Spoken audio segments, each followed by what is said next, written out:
Welcome to Forging the Crown, where we learn about all the stars within the Crown Racing Series. Hi, everybody. I'm Jeremy Scott, the voice of the Crown Racing Series, and I'm delighted to be joined by one of the faster drivers that we see here in CRS. It's Luciano Witvoet. And Luciano, we know about how good your prowess is on the track, but can't wait to learn more about you off the track as well.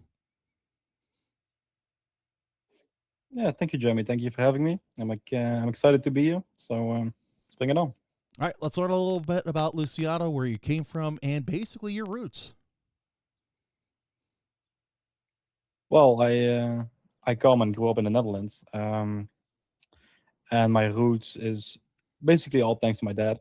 Um, he was back in the early 2000s in the Seat Cup team mechanic, um, and he also had his own garage on the side. So me always being around cars definitely helped, shaped my interest in racing and cars and whatnot.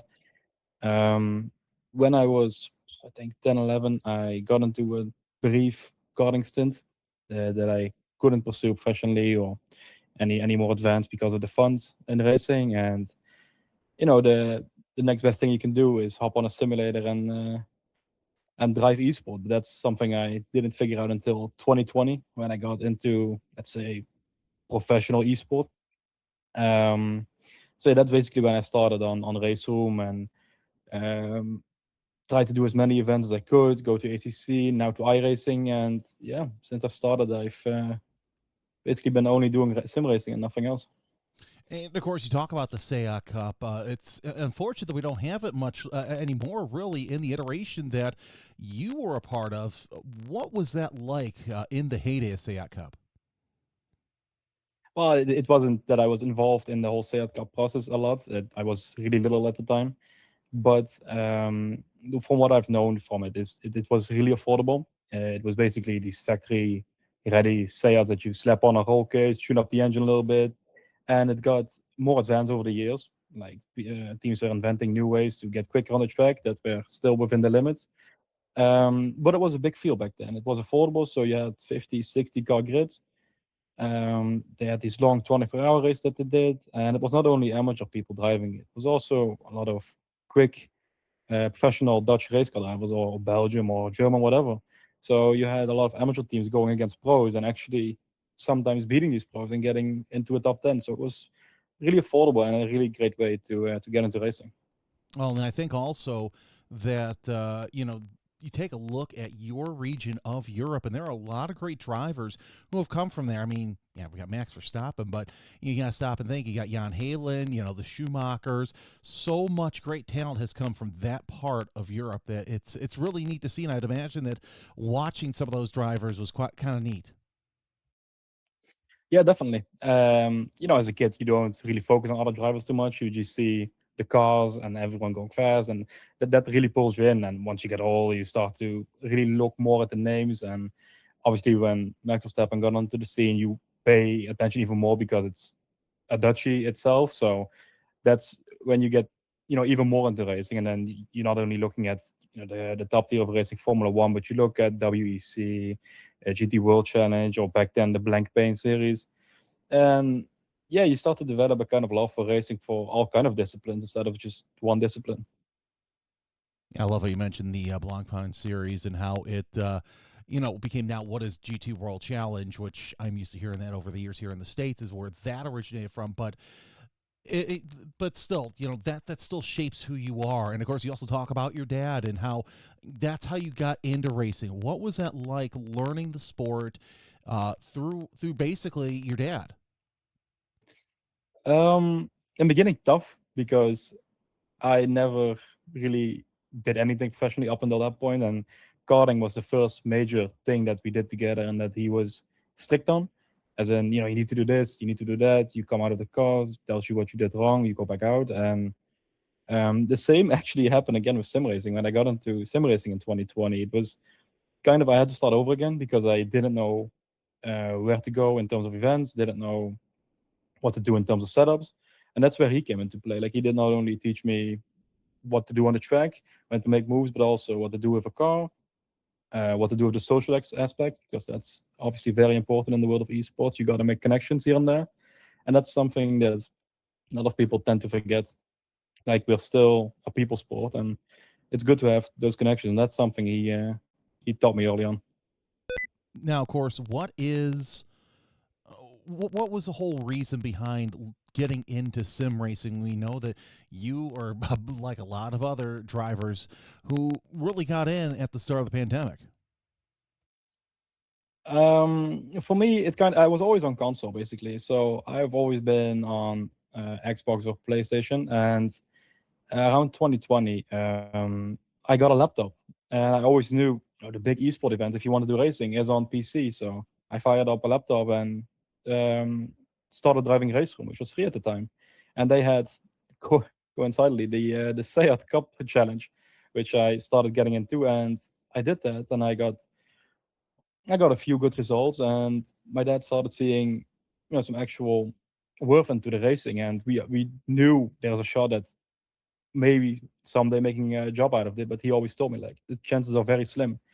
And at the time, I was also working as a mechanic in my dad's garage because he got sick. So I was spending a lot of time with him. So getting into sim racing was not just I want to be a driver, it was also a way for us to spend more time together and to do something together. So that's basically how I started getting into it. And yeah, when he passed away at the end of 2021, it was a decision I had to make, like, keep going or stop. And at the time, I had my then girlfriend, now wife, uh, motivating me to keep going, because that's what my dad always told her to do. So that's why I kept going. And once I got into iRacing, everything got even more professional. It's not just a game anymore back then. You need to step your game up, be ready, and yeah, just perform. Well, and it's got to feel good to have that support. And you mentioned the garage as well, and it's not like it was like a huge big thing. It was just something that you normally see at your neighbor down the road in your neighborhood. Yeah, basically, yeah, that was a shop. He had it since the early 2000s, and like I said, I spent my childhood in there. And the shop you see next to it, the sandwich shop, that's actually for my uncle. So that was a building I was always in. Um, and yeah, like I said, the last, what was it, 2 years I was there as well, working full time as a mechanic, because it's something I wanted to do. I wanted to get more into cars, learning more about building cars. Unfortunately, I didn't get a lot of time doing it, but I'm happy I did do those 2 years in the garage. That's for sure. And that's part of the fun too, is getting in there and getting the grunt work done, because even I'll admit, from doing the announcing, I've also helped out on several, other race teams, whether it be drag racing or in, road course racing. It's something that you still can learn from, even if it is something digital. Yeah, exactly. And for me, it is something different. Like, I've always studied to become an accountant and to do office work, and it gets very repetitive. So when I finished my school, I didn't do anything with the education. I started working as a mechanic, and the thing that I noticed was it's always something different. It's very rarely that you have the same problem on the car twice, especially in 1 week. So it was always the variation of work that I got that I loved. It's got to feel weird, coming home, working on the computer, coming home, sitting in front of a computer and racing. I mean, even for me, as a broadcaster, I'm still doing the, regardless, I have the headset, the microphone, whatever on. Sometimes I sit back and go, well, I've been in front of the computer screen for about 15 hours today, so that's kind of cool. Yeah, I know what you mean. Right now, I still work as an accountant, so when I get home, it's weird to turn the computer back on, but it's all I know for the last 5 years. So I'm used to it, and I still love it. So it's not a drag that I have to get in front of the simulator and drive again. I love what I do, so that makes it easier. Well, of course, your other love obviously is where you live, and it's somebody who loves the outdoors. I absolutely, I take a look at some of the pictures that I've seen from your area, and it's just absolutely gorgeous. Yeah, definitely. It's not only a great place to hike, but also to take the car for a spin, go for a cruise. We have a lot of tracks nearby. We have Zolder on 20-minute distance from my house. We have Zandvoort on 2 hours. It was Spa-Francorchamps on 1 hour. So we have always something to do basically in the when the season starts. I was going to say because with all those historic tracks around Europe, it's got to be great to look at your schedule and go, okay, well I'm not racing this week, so we might as well try going off to Zandvoort, or hey, you know what? There's the Fun Cup over at Spa. Yeah, definitely. That's what we always do. Like we look at the schedule and see if we have nothing going on the weekend. We try to go to a track. Uh, what was it? 2 years ago, I went to Zandvoort with my own car, tried to do a few laps, blew the engine off of my own car in 2 laps. So that was not that much fun, but hey, it's an experience. Yeah, no, that's definitely experience and something you can say. So that's always something fun, especially at Zandvoort. I hope it wasn't one of those banked areas that you kind of the motor decided to expire. Um, well, the car was bottoming out a lot, that's for sure. And I also think that one of the banked corners was the reason my engine decided to go, because I think it was the oil starvation in the engine itself that caused it to go. But luckily, I was there with another buddy who had a BMW who let me drive a few laps. So yeah, it was quite cool to see or to drive actually in real life, and especially on that track that I've done, I don't know, 1,000 laps on the simulator. And you do see in real life how close it is to the sim. Like it's very, very similar. Well, of course, let's talk about Zandvoort too, because I know they had to make some changes for the new iteration of Formula One. Because I can remember as a kid watching German touring cars go around there. So, what is that like? Watching a track that you grew up on and then ending up racing in the sim. What's that like actually going to that track and already knowing, okay, I know how to drive this, I've done thousands of laps here, but you don't have that seat of the pants feel. I must be honest. I The first run I did was with another driver in the driver's seat, so I was a passenger, and it felt weird.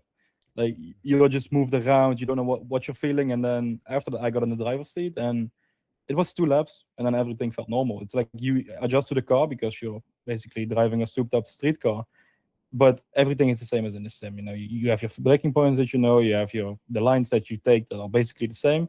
So it took 2 laps, and then the feeling in like your seat is there, and you feel even more. So it's way easier to react to everything. Let's talk about the. You talked about race room and how that's where you started.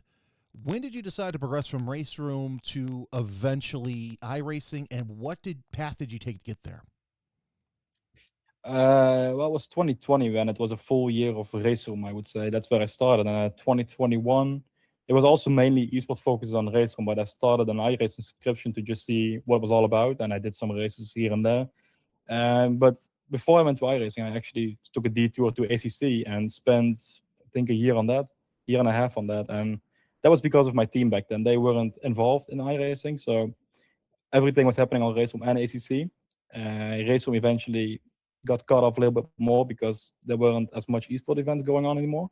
But ACC was still full on, and the team was focusing on ACC. But I never really got into ACC that much. I don't really like it that much. So I have always had um, I always favored iRacing a lot more. So when I was not practicing for races, I was always on iRacing, trying to do as many races as I could, trying to explore as many cars as I could. And I think back in 2024, I would say, yeah, 2024 is when I fully switched to iRacing and didn't really look back to ACC anymore. And that's also when I started taking it a lot more seriously, like actually focusing on kind of the iRating to eventually get into top split for the special events.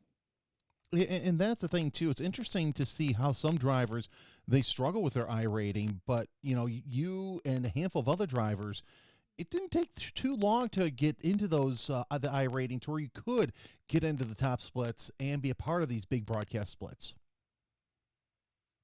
Yeah, when I made the full transition to iRacing, it took, I would say, a year to get to 10K where I am now. And that was in the beginning, I was still learning and I was still finding out the best series to drive and what to do. And it just comes down to one thing, and it's just not crashing. And it sounds so easy, but having, let's say, a less big ego on the track helps you so much. If you just are fighting someone and you decide, okay, I'm just gonna let him go, I'm finishing the race, it gives you so much more eye rating because the the real trick to it is you have to keep gaining, because you can have 5 good races in a row and then one bad one and you're back to where you started. So that's something I found out early on. Just stop taking risk, and that's when it progressively just kept gaining. I just stopped losing I rating. Well, something that I found out from being at the Sim Gaming Expo last year in the Chicagoland area is the wheel has a lot to do with it, at least in my opinion, because I have kind of a Thrustmaster wheel. And since we've moved, I haven't had much time to do any laps on iRacing. But when I did the laps at the Sim Gaming Expo, the force feedback wheel, it really, I guess you could say it had more of a feel of a real car at that point. Yeah, definitely. I think the wheel is same as the pedals. It's both very important. But I switched to a DD1 base back in 21 already. And that was I was also on a Trustmaster T300 when I started out, and because my dad saw potential in it, he bought the DD1. And as soon as we fired it up and I did a few laps, instantly quicker. Like it's crazy to think how much more feedback you can get from a direct drive wheel. Same with the pedals. I had the Fanatec V3 pedals, which are good, but when I switched over to now Heusinkvelds, it just helps the consistency. Like everyone can be quick on, let's say, a budget wheel, not a problem, but it's all about how quick or how long does it take you to get quick. That's what improves when you have decent equipment. I was gonna say, yeah, because I know a MX5 Cup racer who actually runs the Logitech T70 wheel, and he's A class, 10,000 I rating. So Yeah. yes, it does depend on the wheel, but at the same time, it kind of doesn't. All right, let's get into more of you.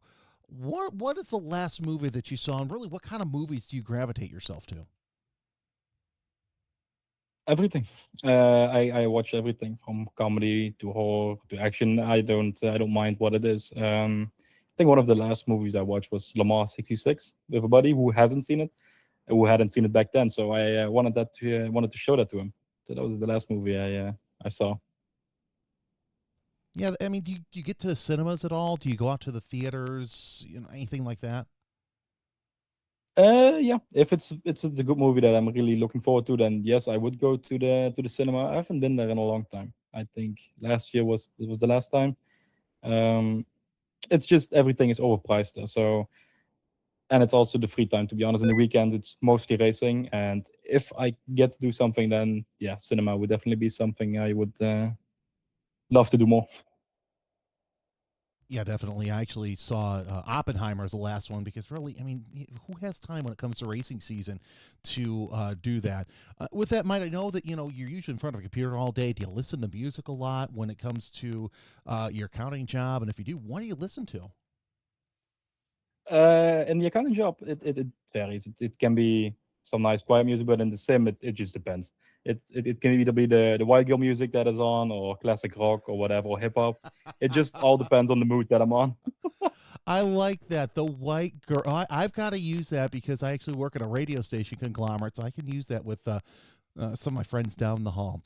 All right, let's talk a little bit also about TV shows. I know that sometimes you get some of the stuff we get here in the States, but there's a lot of different TV shows. What do you like to watch in your free time with you and your wife when you're not behind the wheel? Um, well, we have tried a little bit of Game of Thrones. I know it's been out forever, but I was always trying to get her into it, which I didn't succeed at. So now we are getting into Stranger Things, also trying to find the time to watch it together, because sometimes I have time and she's not in the mood, and then she's in the mood and I'm the racing. So it's sometimes it's difficult to really watch a show together. But we love to watch sitcoms as well, but that's mostly as background noise. To have something on while you Yeah. do other stuff in the house. Yeah, that's us. We're usually a Frasier couple, or we'll sit down to dinner and watch a couple episodes of Old Jeopardy. So that's always fun as well. Let's do some fast round questions, and I'm gonna kind of put you on the spot. We're gonna put you as up front and center. Basically, I'm gonna give you the words, what comes to mind. Let me know what you hear, and I like this pensive face, the little. Okay, this is gonna be a little strange. All right, focus. That works. All right, good. We're doing good. We're doing good. What do you Okay. think? What do you think of when you hear understeer? Painful. Gravel trap. Uh, Also painful. I like that. I like that. Simulators. Great. Yep, that's a good one. Blue flags. Horrible. Pole position. Good job. Box box. Time to lock in. Teammate. Gotta beat him. Right, I like that. That's a good one. That's a real good one. Red mist. Sorry? Red mist. Red mist. We can pass too. That always works. Yeah, pass on that one. All right. So we also have team principal. Team principal. Whew. Uh, that's difficult. Yeah. Great guy, I would say. All right. Well, we'll check some mail, I guess. Turn one. Turn one. Let's hope we don't die.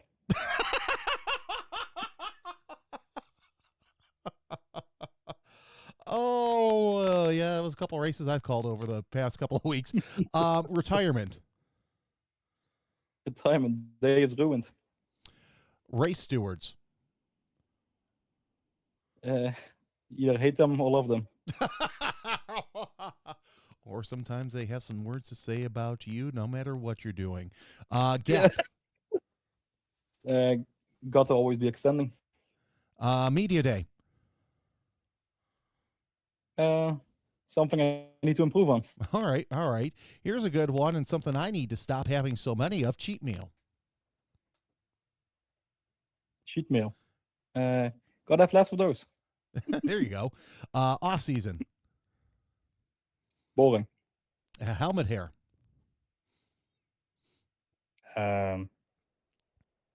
Cool. All right, good enough. This is a good one. Rental cars. Rental cars. I mean, can't break them if they're not yours. Yep. I have friends who have done some things with rental cars, and they posted it online, and they didn't say where they got their rental car from, but another recommendation for you. If you're a big podcaster, a good friend of mine, Ryan Eversley, actually does a podcast, Dinner with Racers, and he sat down with the late great Bobby Unser, and he detailed how he was completely banned from. I can't remember what national rental car company it was, but he had a letter that was framed saying you are no longer allowed to rent one of our cars. Yeah, I mean, I can relate to that a little bit. I guess I've never had issues with a rental company, but I can see it being an issue. All right, no comment on that one. We got a couple more. Monaco. Boring. Ooh, that's a good one. I'm actually going to go watch the Historics this year. I'm really excited about that. It's nice as I can actually notch down a bucket list track, and I don't have to worry about missing the Indy 500, so that's a good thing. All right, what about Spa? Spa, best track in the world. Nordschleife. Most challenging track in the world. Okay. Suzuka. Almost always a rainfest. Yeah, no, that's not a lie there. Speaking of 500, Indy. Still got to do one of those. Okay. Two more. Le Mans. Challenging. Not the track, but the race. Okay, yeah, I like that. And Bathurst. Survived this year. Yeah, especially if you're Christian Mies, that was not good for him. All right, let's talk about how you prep for a big race, and really any race. What do you do? The same routine? Do you do something different depending on what race it is? What does Luciano do when he has to get ready for a huge race? Depends. Let's say a special event, you have to always take in consideration the car choice. So you either prep a few cars and then look at the last week's BOP and see what fits the track best. And then setup. You need to work closely with the engineers to get a setup ready. And if you're running a fixed setup series, then great. Then you get to do more time on the track. So you start by doing I would say race stints, see how consistent you can drive, and then after you try to do a little bit of hot lapping to see if you can maximize everything out of the car. And then I would like to go back to race stints again, see if I can get more consistent, better lap times, and that's basically what I do to prepare for a race. And I also set up practice session with the team. Sometimes we do a mock race, so we set up a race like as it would be in a real session. We all drive against each other to see where overtaking opportunities lie, where you have to defend the most, basically those kind of things. Let's talk about how what your preference is. Do you like a fixed setup race, or do you like an open setup where you can tinker during the practice session? No, I love fixed setup races. I've always loved fixed setup races way more because then I do not have to worry about beating another car, but I have to worry about beating another driver, and that's something that is attracting way more to me.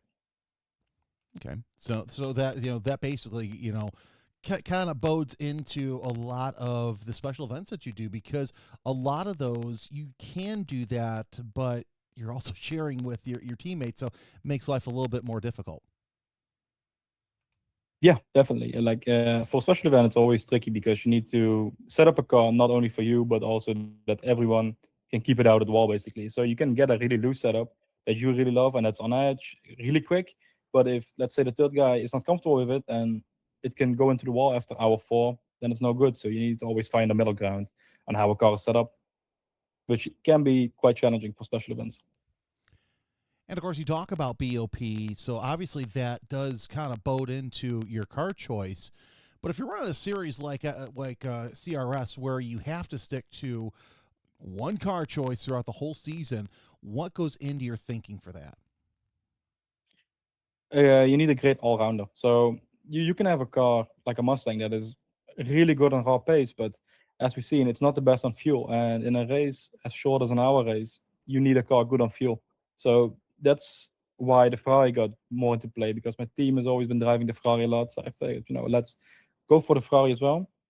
And then it's easier to practice together because my first car choice was also the Mustang, also because I love the V8 sound, but it just drives really well. But if you're looking at a 1 hour race format, it's not the greatest car.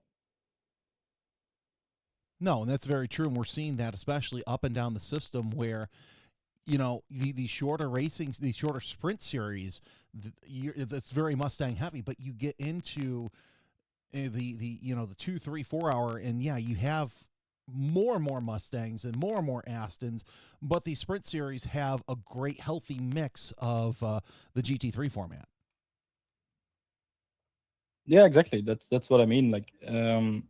These Mustangs or like these cars that consume a lot of fuel are great for the longer races because you have more time to push or to get away, create a gap or whatever. And if you're talking about special events, the BOP is more or less set up to favor all cars. It's not always like that.